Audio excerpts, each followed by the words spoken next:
또 간음치 말라 하였다는 것을 너희가 들었으나 나는 너희에게 이르노니 여자를 보고 음욕을 품는 자마다 마음에 이미 간음하였느니라.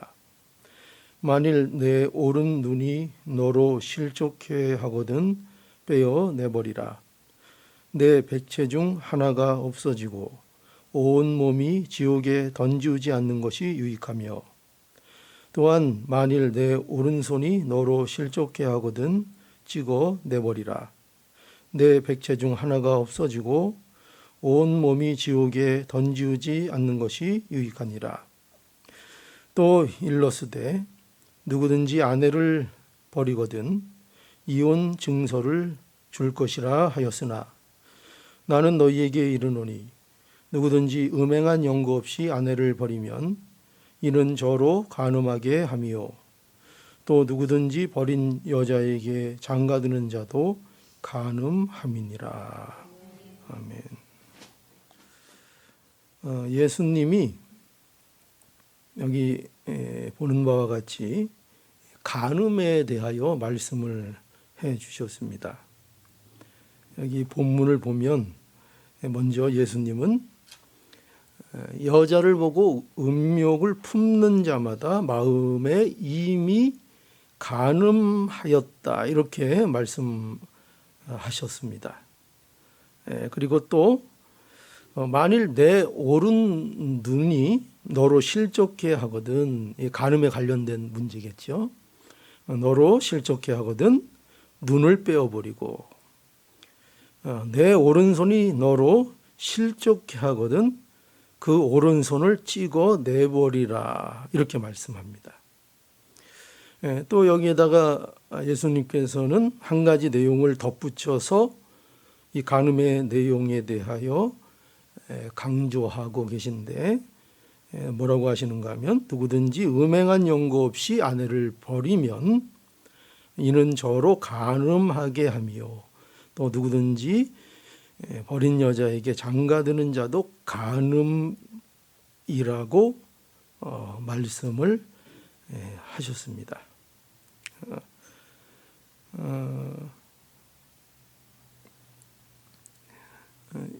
이러한 그 간음에 대한 예수님의 말씀은 마치 우리에게 뭔가 더 무거운 짐을 지우는 것처럼 느껴질 수 있습니다. 아니, 마음으로도 음욕을 품으면 그게 이미 간음이라고?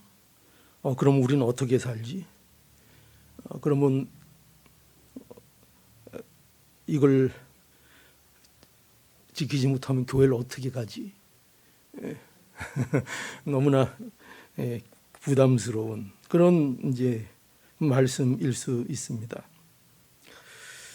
그러나 이런 말씀은 예수님이 결코 우리에게 무슨 마음의 상처를 주시려고 이런 말씀을 하시는 것도 아니고, 예수님이 우리에게 어떤 무거운 짐을 지우시려고 이러한 말씀을 하시는 것도 결코 아닙니다. 이 말씀은 우리에게 뭐를 말씀하기 위하여 이 간음의 문제를 말씀하시는가 하면, 인간의 근본적인 문제를 예수님께서 말씀하고 계신 겁니다. 그러니까 인간의 문제가 그저 이렇게 표면적으로 보이는 것만이 문제가 아니라 이겁니다. 표면적으로 또 어떤 행위적으로 보이는 것만의 문제가 아니라, 인간에게 있어서 정말 문제가 되는 것은 마음의 본질적인 마음의 문제라는 것입니다. 그게 예수님께서 하고 싶으신 말씀입니다. 그러니까 인간의 마음의 문제는 결코 서기관들과 바리새인들의 의로는 해결할 수 없는 문제라는 것입니다. 그래서 예수님께서 뭐라고 그러셨죠? 너희가 천국에 들어가려면 서기관들과 바리새인들보다 더 나은 의가 너에게 있지 않으면 결단코 천국에 들어갈 수 없다고 말씀하신 이유가 바로 거기에 있습니다. 그러니까 이 문제는 인간의 문제는 표면적으로 눈에 보이는 것이 다가 아니기 때문에, 그것이 마음의 본질의 문제이기 때문에 그런 세상적인 의, 표면적인 의, 율법의 의, 이런 의로는 해결되지 않는다. 그것은 오직 그리스도의 의로만 해결되는 것이다. 이렇게 예수님께서 말씀하시는 겁니다.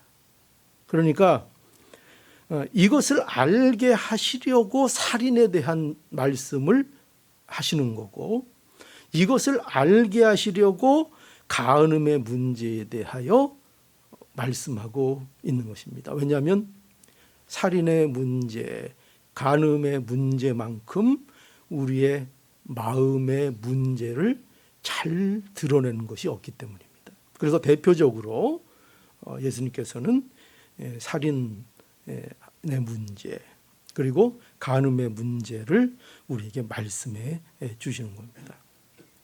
자, 그래서 우리는 이 의도를 알아야 합니다. 예수님께서 왜 자꾸 이 살인에 대하여 얘기하시는가, 왜 이렇게 불편한 간음에 대해서 말씀을 하시는가 할 때 이것을 통해서 우리의 마음의 근본적인 문제가 어떤 것인가를 우리에게 보여주시고, 우리가 과연 정말 하나님 앞에 무엇을 원해야 하고 무엇을 바라보며 살아야 하는가 하는 문제를 우리에게 가르쳐 주는 겁니다.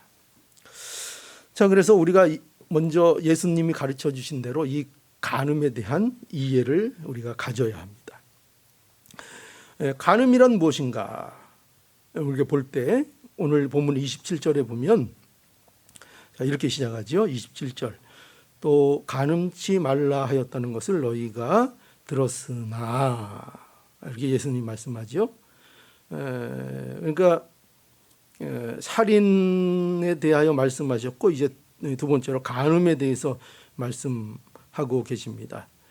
그것이 중요한 계명이라는 거죠. 그런데 이 간음이라는 것은 살인이 심각한 죄인 것처럼, 그죠? 그것처럼 간음도 심각한 죄입니다. 그래서 구약에 보면은 간음한 자들을 어떻게 해요? 돌로 쳐 죽이는 식으로 형벌을 가했던 것이 이 간음의 문제였습니다. 그런데 이 간음은 이게 성적인 범죄인데, 그런데 특히 성적인 범죄 중에서도 이 간음의 가장 그 중요한 포인트가 뭐냐 하면 바로 결혼과 관련된 죄라 하는 것입니다. 결혼. 그러니까 더 얘기하자면 이 간음이라는 죄는 배우자가 아닌 자와 성관계를 가지는 것을 직접적으로 우리가 1차적으로 말할 수 있습니다. 그래서 이 간음이라는 것은 결혼의 신성함을 깨트리는 죄로 성경이 우리에게 말씀하고 있습니다. 그래서 간음은 고약한 것이, 물론 모든 죄의 특성이 그렇습니다만은 특별히 간음은 더욱 그런 것 같습니다. 간음은 그 간음을 하는 다른 상대방도 더럽히는 죄일 뿐만 아니라 자신도 더럽혀지는 대표적인 죄, 이것이 바로 간음의 죄입니다. 그래서 간음하지 말라는 계명을 이제 모세를 통해서 하나님께서 이스라엘 백성들에게 주셨습니다. 그런데 예수님이 오늘 여기 본문에 보면은 이 간음의 문제에 대하여 또 어떻게 말씀해 주시는가 할 때, 이게 이제 우리가 중요한데, 이것은 천국 백성이 가지는 간음에 대한 이해가 어떠해야 되는가 하는 것을 우리에게 말씀해 주는 겁니다. 어떻게 말씀하고 있는가 하면 나는 너희에게 이르노니 여자를 보고 음욕을 품는 자마다 마음에 이미 간음하였느니라. 이렇게 말씀을 하십니다. 그러니까 예수님께서는 간음의 문제를 실제적으로 실행하지 않아도 실제로 행하지 않아도 그 마음의 음욕을 품으면 이미 간음이라고 말씀을 하신 겁니다. 그러니까 놀랍죠. 예수님께서는 간음을 단지 어떤 표면적인 행동이 아니라, 물론 행동으로 나가는 건 직접적으로 뭐 말할 것 없는 간음이죠. 그런데 그런 표면적인 행동이 없다 할지라도 그것이 마음으로 음욕을 품고 여자나 남자를 대하고 상대하고 보고 하는 그 자체를 이미 간음이라 이렇게 말씀하고 있다는 것입니다. 그러니까 행동의 문제가 아니라는 겁니다. 행동의 문제가 아니라 마음의 문제다, 간음은. 이렇게 말씀을 하고 계신 겁니다.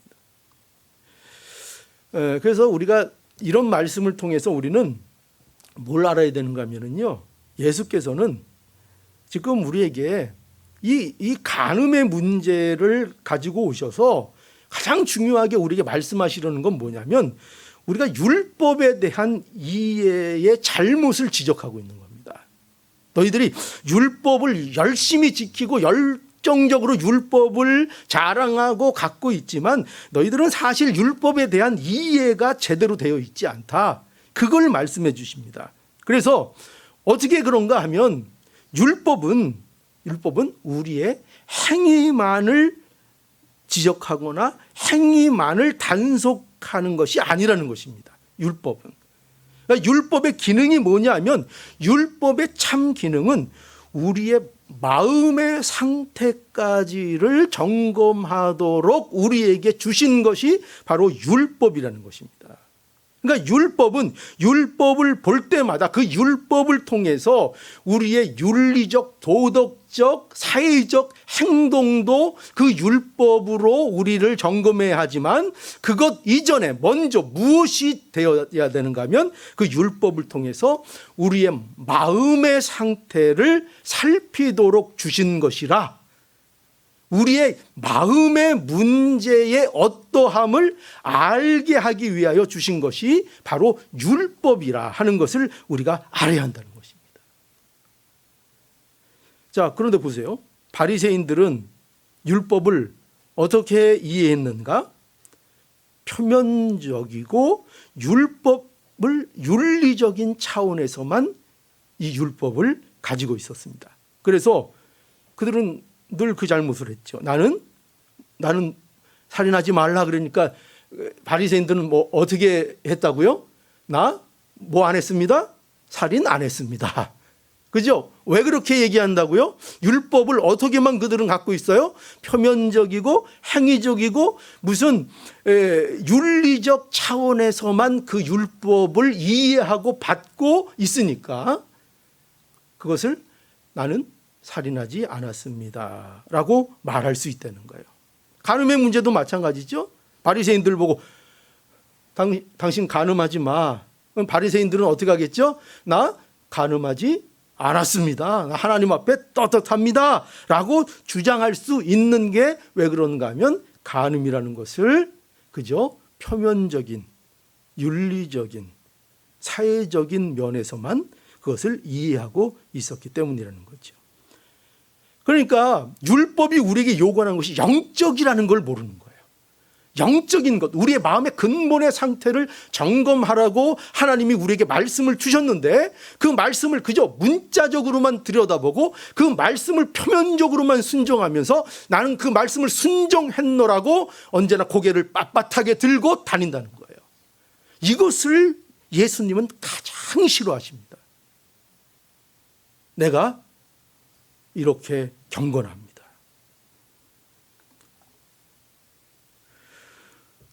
우리는 그래서 우리에게 율법을 주신 목적을 바로 알아야 합니다.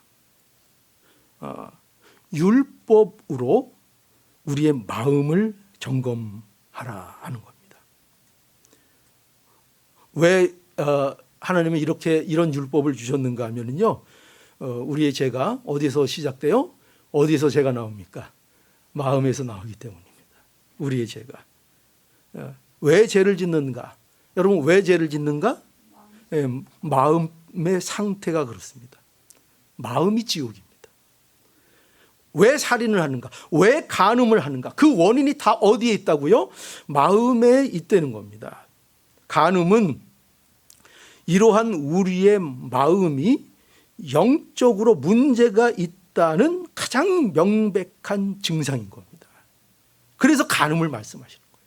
살인도 말씀하시고 간음을 말씀하시는데 왜 간음을 말씀하신다고요? 이게 가장 명백한 증상이니까. 어떤 증상이에요? 우리의 마음의 영혼이 영적으로 문제가 있다는 것을 나타내는 가장 대표적인 증상이 인간들의 간음입니다. 우리가 감기가 걸리면 그 바이러스가 들어가면 그 증상이 나오잖아요. 그죠? 감기 바이러스가 들어가면 어떤 증상이 나옵니까? 그 열이 나고, 그죠? 열이 나고, 또 어떤 사람은 가래도 끓고, 어떤 사람은 기침도 하고, 그죠? 몸이 춥기도 하고, 그런 것들은 다 뭐예요? 뭐 때문에 그런 증상들이 나오는 거예요? 내 안에 감기 바이러스가 들어갔기 때문이죠. 원인이 거기에 있습니다. 그러니까 모든 이런 우리의 간음의 문제, 그것처럼 이것이 우리의 마음이 영적으로 병들고 영적으로 고장났다는 것을 보여주는 가장 명백한 증상이 뭐냐? 그것이 바로 간음이라는 것입니다. 그런데 바리새인들은 이 간음을 윤리적인 행위의 차원으로 격화시켜서, 그래서 자신들의 영적인 상태를 어떻게 했어요? 외면한 거죠. 그죠? 간음하지 말라는 것을 단지 윤리적인 차원으로 그들이 격화를 시킨 겁니다. 말씀을 열심히 믿는다 그러고 달달 외고 연구하고 하는데 그 말씀을 인간의 차원으로, 육적인 차원으로 격화를 시킨 겁니다. 그래서 그 말씀을 가지고 오히려 자신의 영적인 상태는 외면하고 있는 겁니다. 그래서 바리새인들은 늘 하는 얘기가 뭐였어요? 나는 저 사람보다 낫다. 이거 아니었어요, 전부 다. 그죠? 바리새인들의 그 습관이었습니다. 바리새인들의 특징이었습니다. 나는 저 사람보다 낫다. 어떤 사람은 좀 고상해서 티가 나게는 얘기 안 했겠죠. 그죠? 어떤 사람은 좀 성격적으로 뭐가 나서 좀 티가 나게 했겠죠. 근데 어떤 사람은 또 아주 점잖하게 했을 겁니다. 내가 그래도 니들보다 낫다. 말은 안 해도 뭔가 베푸는 척하면서, 뭔가 선심 쓰는 척하면서 나는 너희들에게 보다 나니까 내가 너희보다 내가 뭐 좀 더 베풀며 살아야지. 아마 그런 마음을 가졌을지도 모릅니다. 뭐를 들여다보지 않으니까 이런 증상이 나와요? 마음의 상태, 우리의 마음의 문제, 마음의 병든 그것을 들여다보지 않기 때문입니다. 우리가 마음의 문제를 바로 안다면요, 우리의 마음의 문제를 바로 알면 결코 자신이 남보다 낫다고 자신을 말하지 못합니다. 결코 그럴 수 없습니다. 그렇게 말하는 것은 자신의 마음의 문제를 올바로 파악하고 있지 못하기 때문일 것입니다. 그래서 여러분 보세요. 무엇이 우리를 더럽게 하는가? 무엇이 우리를 더럽게 할까요? 우리의 마음에서 나오는 것들이라고 말하고 있습니다. 그죠? 마태복음 15장 17절에서 20절 보니까요, 이런 말씀이 있습니다. 자, 입으로 들어가는 모든 것은 배로 들어가서 뒤로 내어 버리는 줄을 알지 못하느냐. 입에서 나오는 것들은 마음에서 나오나니 이것이야말로 사람을 더럽게 하느니라. 다 사람들은 거꾸로 알고 있다는 거예요.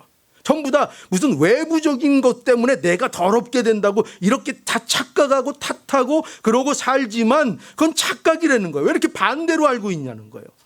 우리를 더럽게 하는 것은, 정작 우리를 더럽게 하는 것은 바깥의 것으로 우리가 더러워지는 것이 아니라 우리의 안에서부터 더러운 것들이 나와서 우리를 더럽힌다는 거예요.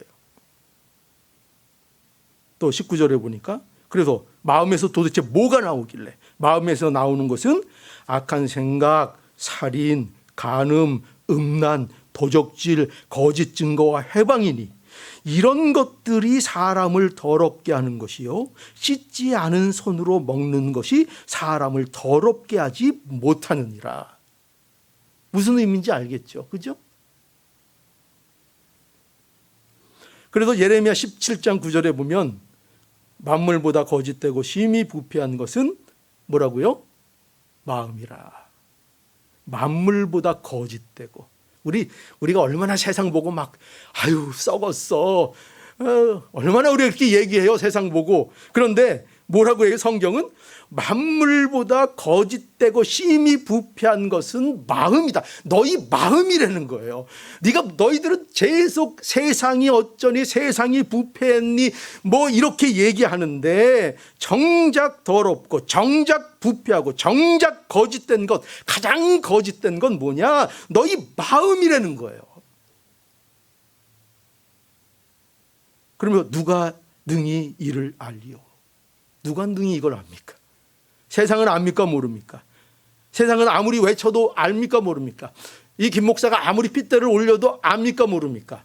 모릅니다. 세상은 알지 못합니다. 우리의 마음이 부패하고 심히 부패하고 무엇보다도 거짓된 문제와 고장이 우리 마음에 있다는 것을 세상은 인정하지 않습니다. 그러나 누구는 알아요? 누구는 압니까? 그러나 하나님의 백성은 압니다. 하나님의 백성이 되었다는 것은 이 사실을 안다는 겁니다. 이 사실을 알게 되었다는 겁니다. 저 세상보다 내가 더럽다는 것을 알게 된 겁니다. 이것이 성도입니다. 이것이 성도입니다.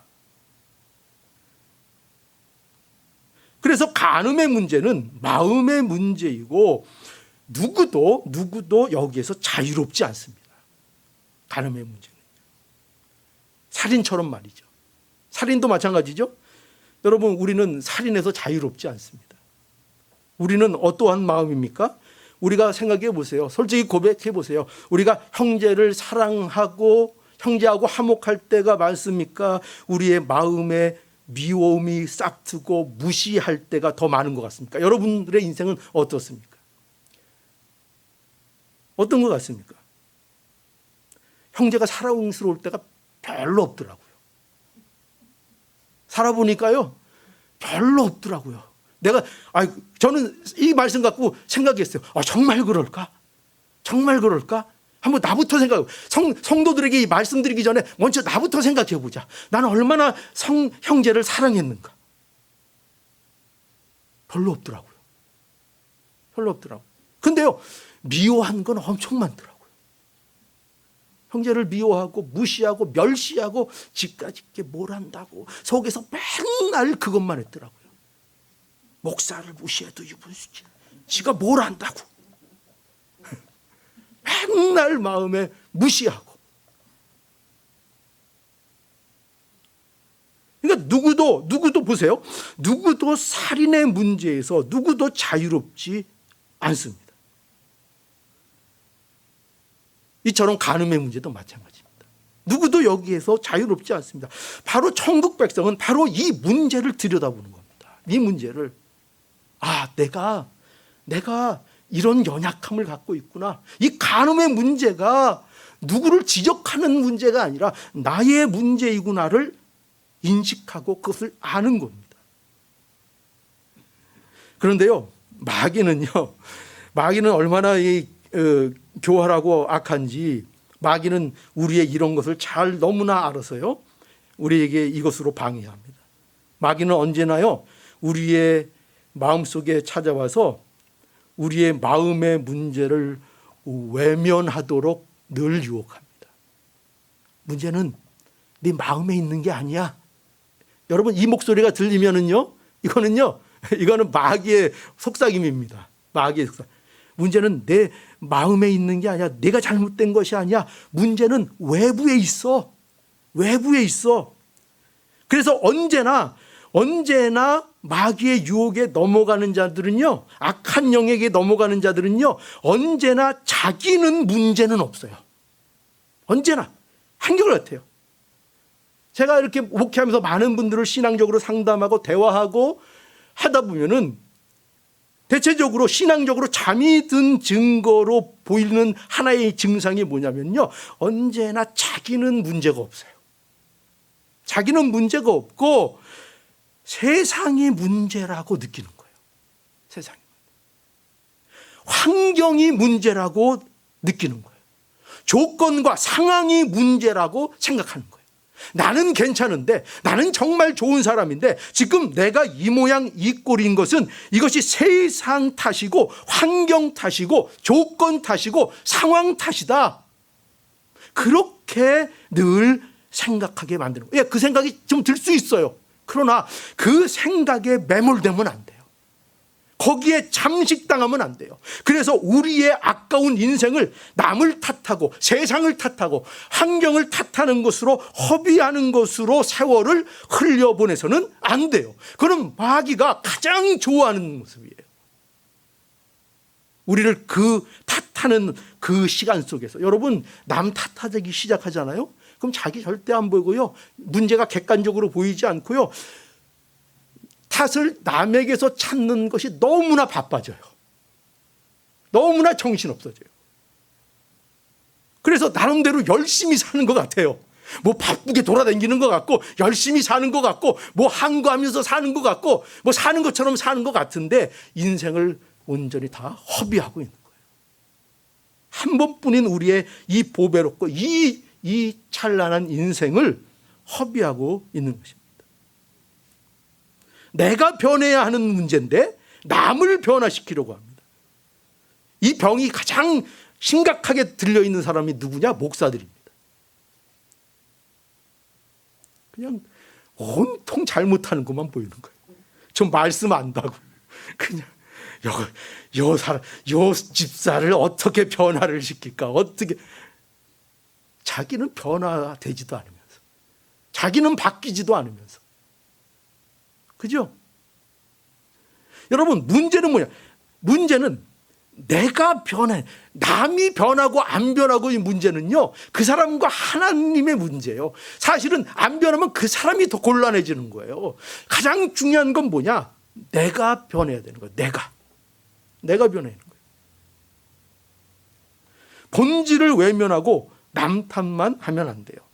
내가 가난한 것도 남 탓이고, 내가 가난한 것도 뭐 때문에 그래요?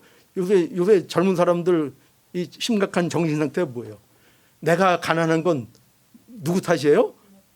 뭐 부모 탓. 그런데 그 호로 자식이죠. 아니면 뭐죠?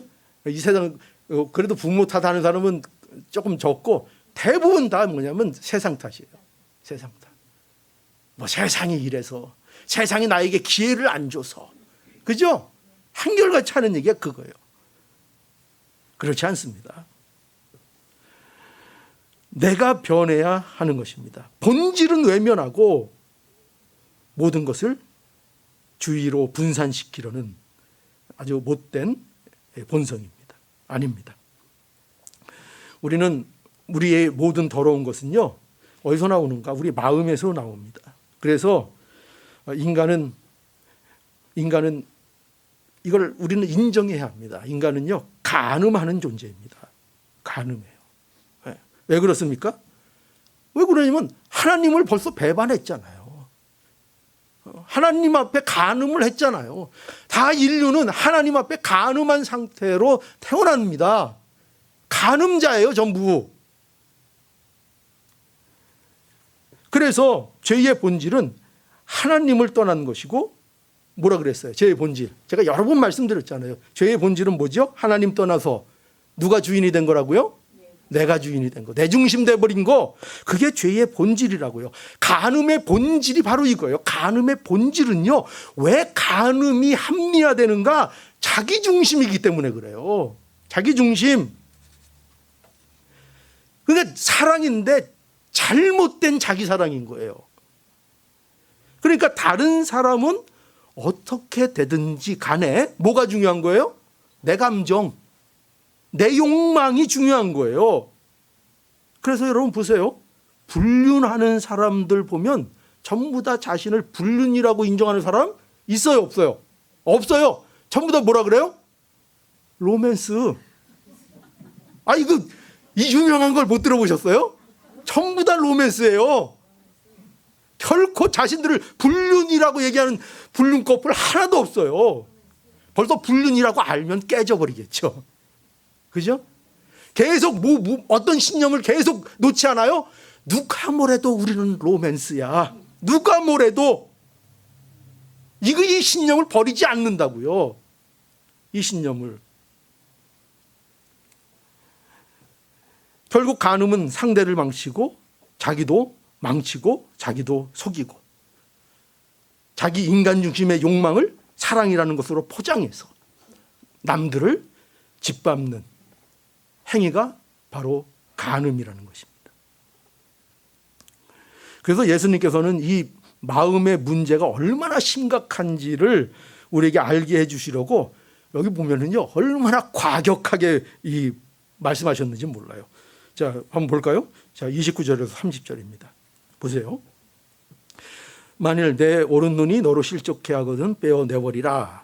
내 백제 중에 하나가 없어지고 온몸이 지옥에 던지우지 않는 것이 유익하며 또한 만일 내 오른손이 너로 실족해 하거든 찍어내버리라. 내 백제 중 하나가 없어지고 온몸이 지옥에 던지우지 않는 것이 유익하니라. 보세요. 얼마나 예수님이 과격하게 말씀하세요. 그죠? 여러분 근데 이 말씀을 오해하지 마세요. 이 말씀은요. 지금 예수님께서 우리에게 간음에 대한 해결책을 주신 게 아니에요. 언뜻 보면은 이게 간음하지 않는 해결책으로 보일 수 있어요. 간음하지 않으려면 너 오른눈 빼라. 오른손 찍어서 너 해라. 그래서 간음을 어떻게 해서든지 하지 말라. 이렇게 우리가 느낄 수 있어요. 그런데 또 하나 조금 더 고상하게 생각하면 그거 직접적으로 자르라는 얘기냐. 그게 어디. 그게 아니고 너한테 중요한 거. 여기 오른 눈이라 그러니까 오른 거는 중요하다는 거 아니냐. 그러니까 중요한 것들을 포기해서라도 간음하지 말라. 이런 좀 고상하게 해석을 해야지. 또 이렇게 생각할 수 있어요. 예, 어느 정도 이게 도움이 되기도 하고 그거 우리에게 은혜가 될 수 있어요. 그러나 이 말씀을 잘 생각해 보시라고요. 그렇게 뭐냐면 첫 번째 문제는 뭐냐면요. 자, 그러면 과연 누가 오른 눈을 뽑을 것인가? 누가 오른 눈을 뽑을 것인가? 누가 오른손을 찍어버릴 것인가? 여러분 오른 눈을 빼고 오른손을 찍어버리면 그러면 간음의 문제가 해결될까요? 어떻게 생각하세요? 아닙니다. 그러니까 이것이 해결책이라면 예수님께서 주신 해결책이라면 그럼 우리가 볼 때마다 눈 뽑고 그죠? 손 자르고 그러면 이 문제가 해결될 거 아니에요. 그죠? 근데 문제는 뭐죠? 교회 나온 성도들 보니까 전부 다 사지가 없어. 그런 거예요? 아니면 또 고상하게 생각해서 아니다. 우리가 살면서 중요하게 여기는 거 그거 잘라내려는 거다. 진짜 잘라내는 게 아니고 만약에 그렇게 생각한다면 그러면 우리는 어떻게 해야 되는가 하면요. 우리는 간음하지 않기 위해서는요. 결국 자를 거 다 자르다가 어떻게 돼요? 산에 들어가야 돼요. 아무것도 볼 수 없는 모든 것을 차단하고 살아야 된단 말이에요. 그렇지 않아요? 네. 보지도 않고 듣지도 않고 그죠? 접하지도 않고 요새 폰 보십시오. 폰 들추면은 그냥 음란한 것들이 막 그냥 쏟아집니다. 이런 세상에 우리가 살고 있어요. 어떻게 살아요? 산에 들어가요? 모든 거 다 팽개쳐요? 핸드폰 다 망치로 다 깨버려요? TV 다 깨버려요? 그거 아니에요. 그런 식으로 말씀하는 게 아니에요. 생각해 보세요. 마음이 온전하면 여러분 이게 뭘 얘기하는가? 왜 이렇게 무시무시한 말씀을 예수님께서 하시는가 하면 왜 눈을 빼고 손을 찍으라고 말씀하시는가 하면은 그만큼 우리의 마음의 부패가 얼마나 무서운가를 보여주시는 거예요. 그걸 말씀해 주신다. 그거를 설명하시기 위해 이렇게 가격한 표현을 하시는 거예요. 우리의 마음이 얼마나 이게 심각한지 아냐? 고장이 얼마나 심각한 거 아냐? 그것은 차라리 너희 눈을 빼고 너희 손을 잘라야 할 만큼 너희 마음의 부패가 심각하다. 그 마음이 너희의 입력되는 그것들을 감당하지 못한다 이거예요. 감당하지 못한다. 너무나 부패해서. 여러분 생각해 보세요. 마음이 온전하면 문제가 됩니까? 안 됩니까? 우리의 마음이 온전하다고 생각되면, 우리 마음이 온전하면 뭘 보든지 무슨 문제가 되겠어요. 그러나 문제는 뭐예요? 우리의 마음은 온전하지 않다는 것입니다. 여러분, 그러므로 우리는 우리의 마음이 그렇지 못하다는 것을 분명히 인정하고 우리는 이것을 받아들여야 합니다. 우리의 마음은 부패했습니다. 여러분, 이렇게 말씀드려도 잘 어느 분은 나 인정 못해. 인간의 마음이 그렇게 부패했다고? 그럴지 모릅니다. 자, 그래서 여기 또 하나의 예시를 또 예수님께서 끌어오시는데 그게 뭔지 아세요? 세상에 그게 이혼 문제예요. 여기 보면은 31절이라고 보세요. 31절. 또 일러스되 누구든지 아내를 버리거든 이혼 증서를 줄 것이라 하였으나. 여기 보니까 그 예수님이 지금 이혼 증서에 대해서 또 이제 여기에 덧붙여서 말씀하세요. 근데 왜 이 말씀을 하시는가 하면은요, 그 모세의 율법에 남편이 아내와 이혼하려고 한다면 이혼 증서를 써주라는 율법이 있습니다. 법이 그렇게 주어졌습니다. 그러니까 왜 이 이혼 증서를 써주라 이렇게 했는가 하면은 이것은요, 당시 약자였던 여자를 보호하는 장치로 만든 법이에요, 이게. 그러니까 그 시대는 어떤 시대에 있는가 하면은 오는 날은 말도 안 되는 일이죠. 근데 그 시대에는 진짜 말도 안 되는 거 가지고 아내를 얼마든지 버릴 수 있었어요. 그러니까 제가 좀 심하게 얘기해서 어느 날 딱 봤는데 아내가 너무 못생겼어. 막 열나죠? 말만 들어도. 근데 실제로 그 시대는 그런 일이 있었다니까요. 마음은, 그러니까 이 남자 마음이었어요. 왜냐하면 아내는 마치 남편의 재산처럼 취급되던 그런 시대였어요. 그렇기 때문에 얼마든지 남편이 아내를 말도 안 되는 이유로 버릴 수 있었다는 거예요. 그래서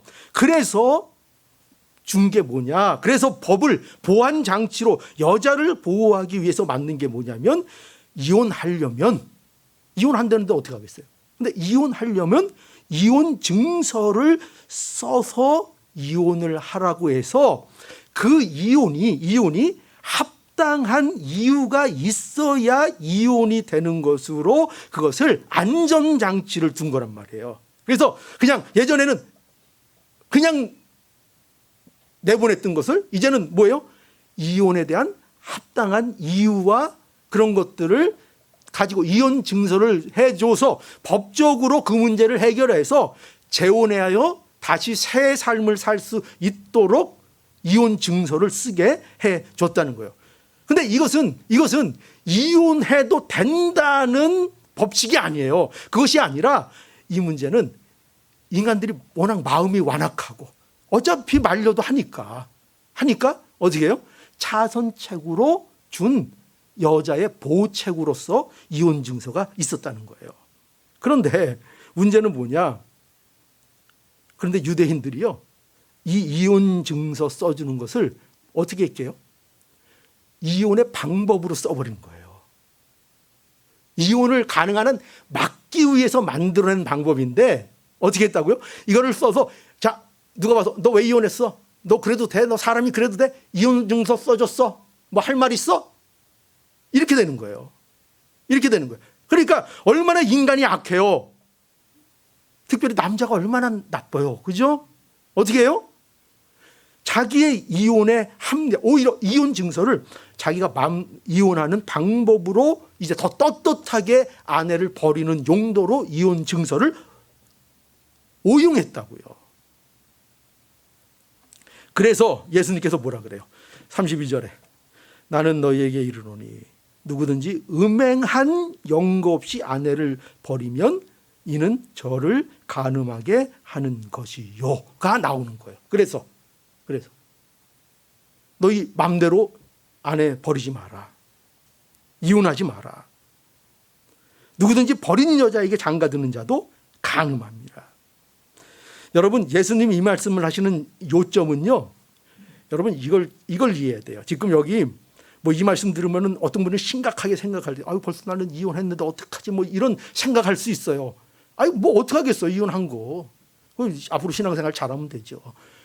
그런 거를 지금 따지는 것이 아니라 지금 여기에서 예수님이 하시려는 말씀의 초점은 이거예요. 우리에게 상처를 주고 우리에게 그 문제를 갖고 걸고 넘어지시려고 하는 것이 아니라 예수님께서 말씀하시는 것은 이거예요. 뭐냐면 지금 계속 뭐에 대해서 말씀하고 계세요? 인간의 마음에 대해서 말씀하고 계시죠. 인간의 마음의 문제가 무엇인지 이 이혼 증서의 이 내용을 통해서 다시 한번 더 정확하게 드러내시는 거예요. 뭐냐? 인간의 문제는 이거죠. 자기 욕망을 위해서는 어떤 일도 한다 이거예요. 자기 욕망을 위해서. 자기 욕정을 채우기 위해서는 뭐까지 한다고요? 한 몸인 아내도 버린다 이거예요. 한 몸인 남편도 버린다 이거예요. 여기에 포인트가 있는 거예요. 그러니까 이건 뭘 얘기하는 거예요? 어느 케이스를 얘기하시는 것이 아니라 지금 이것은 인간의 그 마음의 심각한 고장을 들추시는 거예요. 너희들이 봐라. 인간이 얼마나 문제가 있는가 하면은 너희들 결혼할 때 한번 생각해 보라 이거예요. 지금 결혼 앞두고 있는 우리 지금 쌍도 있죠? 지금 마음이 어때요? 둘만 있으면 너무 좋잖아요. 그죠? 너희들 어떻게 해서 결혼해? 여기 다 경험이 있을 거예요. 도대체 어떻게 해서 결혼까지 간 거예요? 어떻게 해서? 그 다른 환경에서 자라서 다른 그런 부모 밑에서 커서 생각도 다르고 한 사람들이 만나서 결혼을 결정하고 서로 결혼할 정도면 도대체 얼마나 좋아하고 얼마나 사랑하면 결혼했냐 이거예요. 근데 뭐예요? 그 아내를, 그 남편을 끝까지 지키지 못한다는 거예요. 그죠? 거기에 인간의 마음에 심각한 고장이 있다는 거예요. 그 증상이라는 거예요. 봐요. 우리가 그렇게 좋아하고 그렇게 사랑해도 결국 내 욕망과 내 어떤 처지에 인해서 그것들을 그렇게 버리거나 헤어지거나 할 수밖에 없는 우리인데 다른 문제는 어떻겠냐 이거예요. 다른 문제는. 그러니까 이 문제를 통해서 우리의 가장 깊숙이 들어있는 인간의 심각한 마음의 고장을 우리에게 들추어 내시는 거예요. 그래서 여러분, 바로 성도는 뭐냐? 그럼 예수 그리스도께서 이 땅에 오셔서 이루신 천국을 사는 성도는 뭐냐? 성도는 뭐가 다르냐? 할 때 성도는 바로 이 마음의 문제를 알고 이해하고 그걸 받아들이는 거예요. 그걸 아는 거예요. 천국의 백성은 누구냐? 우리의 마음의 이 문제를 인식하고 우리가 얼마나 마음적으로 병들고 부패하는가를 인정하고 그 인정 아래서 하나님을 바라보고 하나님 앞에 나가며 하나님, 이 자리에서 나를 건져 주셨군요. 제가 지금 부족하고 그 마음이 아직 내 안에 있지만 그러나 하나님이 간음으로 끝날 수밖에 없는 이 우리의 인생을, 우리는 간음적 존재라니까요. 우리는 태어나서 끝까지 간음하다가 지옥 간다니까요. 그런데 이 운명 가운데 있는 우리를 하나님께서 예수 그리스도 안에서 건지셔서 우리의 마음을 정결케 하시고 우리를 이 간음의 문제로부터 건져주셔서 이제 천국의 청결함, 하나님을 향한 청결함을 사모하며 살아갈 수 있도록 그 자리에 불러주신 것에 대하여 감사하며 그 천국이 나의 현실이 됐다는 것을 믿고 살아가는 우리가 되어진 거예요. 이게 우리의 복입니다. 우리가 다른 사람보다 뭐 특별히 깨끗하다는 게 아니에요. 그런 걸 얘기하는 게 아니에요. 우리는 이 운명, 뭐를 해도 간음으로 끝나는 우리의 운명을 예수 그리스도 안에서 우리를 하나님을 향한 마음을 담을 수 있는, 하나님께로 향할 수 있는 그 마음의 사람으로 우리를 불러주셔서 천국의 현실을 살아가도록 우리에게 허락해 주셨다는 것입니다. 그래서요, 우리는 예수님을 바라보는 자가 된 거예요. 천국 백성이 누구냐? 예, 우리 인정합니다. 우리는 간음적 존재입니다. 우리는 그러나 이제 하나님을 바라봅니다. 예수 그리스도를 바라봅니다. 예수님께서 우리를 향하여 율법을 온전히 이루신 것을 믿습니다. 예수님은 그 누구도 자신의 욕망의 대상으로 이용하지 않으셨다는 것을 저는 압니다. 그렇죠? 예수님은 간음하지 않으셨어요. 예수님은요, 간음이 뭐라고요? 간음은요, 상대를, 다른 타인을 나의 욕망을 위해서 이용하는 게 간음이에요. 그게 성적이 되었든 아니면 다른 용도가 되었든 사람을 이용하고 사람을 부리고 자기 이익을 위하여 나쁘게 속임수로, 이것이 바로 간음이에요. 예수님은 간음하지 않으셨어요. 그 누구도 자신의 욕망의 대상으로 예수님은 삼지 않으셨습니다. 예수님은 자신의 이익을 위하여 누구도 희생시키지 않으셨습니다. 오히려 자신을 버리셔서 우리를 구원해 주시고 하나님 앞에 온전한 사랑을 드렸습니다. 하나님 앞에 청결한 마음으로 하나님 앞에 나갔죠. 그러니 우리도 예수 그리스도 안에서 이 청결한 마음이 되기를 항상 기도해야 합니다. 이게 왜냐하면 이게 우리의 복이니까요. 그래서 팔복에 시작하는 복의 내용들이 뭐예요? 첫째 복이 뭐였어요? 이거 생각 안 나면 이거 낙제인데. 첫 번째 복이 뭐였죠? 그렇죠. 마음이 가난한 자는 복이 있나니.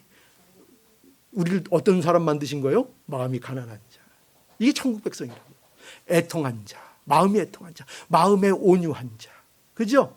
이 자리로 우리를 불러 주신 것입니다. 그러니 우리가 이것을 기억하시고 성도는, 천국 백성은 늘 마음을 점검한다는 사실을 잊지 않기 바랍니다. 마음을 점검하시고, 그래서 우리의 마음이 하나님 앞에 가난한 마음이 되고 하나님 앞에 애통한 마음이 되고 하나님 앞에 온유한 마음이 되는 이 천국의 삶을 오늘도 우리가 함께 누리고 함께 살아감으로 하나님 앞에 영광을 돌리는 우리 교회 모든 성도들이 될 수 있기를 간절히 바랍니다. 예, 기도하시겠습니다.